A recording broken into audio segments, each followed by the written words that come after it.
Hello everyone, সেদিনকারে বিকেল বিকেল ready হয়ে গিয়েছিলাম একটা জায়গায়। চলো তোমাদের সবাইকে দেখাই আমি কোথায় গিয়েছিলাম। তো তার জন্য বিকেল বিকেল আমি বাহনটাকে বের করে নিয়েছি।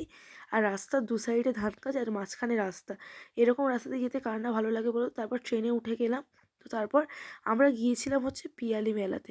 তো তোমরা যারা জানো যে পিয়ালিতে থাকো তারা তো জেনেই থাকবে যে পিয়ালির রাসমেলা কতটা বিখ্যাত। আর আমি আর আমার বন্ধুরা লাইফের ফার্স্ট টাইম গিয়েছিলাম পিয়ালি মেলাতে। তো তারপর এখানে একটা খুবই খারাপ ঘটনার সম্মুখীন হয়েছি, সেটা তোমাদেরকে লাস্টে বলছি। তো তারপর আমরা এই যে মেলার মধ্যে ঢুকে গেলাম। আর আমার কিছু বন্ধুরা ক্যামেরা পছন্দ করে না বলে ওদের মুখ আমি দেখালাম না। তো তারপর এই যে প্যান্ডেলটা দেখছিলাম, যেটা দেখতে খুবই সুন্দর হয়েছিল। আর আমরা ঠাকুরটা দেখতে পাইনি কারণ প্রচুর ভিড় ছিল। তো তারপর এই যে আমরা একটু কেনাকাটা করতে এসেছি। তো তারপর কেনাকাটার পর আমার বন্ধুরা ক্যামেরা দেখলে কেমন করে দেখো। তারপর এই যে একটা পুতুল কিনতে এসে ওরা 2-3টে পুতুল কিনে ফেলেছে।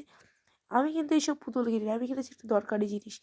যেটা হলো মেলায় আচারের দোকান থেকে কিনেছি পাঁপড়। তারপর এই হলো আমার বান্ধবী। তারপর আমরা খেলাম একটু ফুচকা, ঘুগনি এইসব। তারপর কেনাকাটার পর আবার চলে আসলাম একটু টুকটাক খাওয়া দাওয়া করতে। আর এই খাওয়া দাওয়ার পর আমরা গিয়েছিলাম সবাই ট্রেন ধরার জন্য। আমরা বেশিক্ষণ ছিলাম না, 1 ঘন্টা মতন ছিলাম। তারপর ঘটনাটা ঘটেছে এখানে। আমার একটা বন্ধুর পকেট থেকে একটা লোক ফোনটা বের করে নেয়। সেই বন্ধুটা বুঝতে পারে, সঙ্গে সঙ্গে আমরা অনেক কষ্টে ঈশ্বরের কৃপায় ফোনটা ফেরত পেয়েছি। তারপর তখন কোনো ভিডিও করিনি। এই ভিডিওগুলো আমার বান্ধবী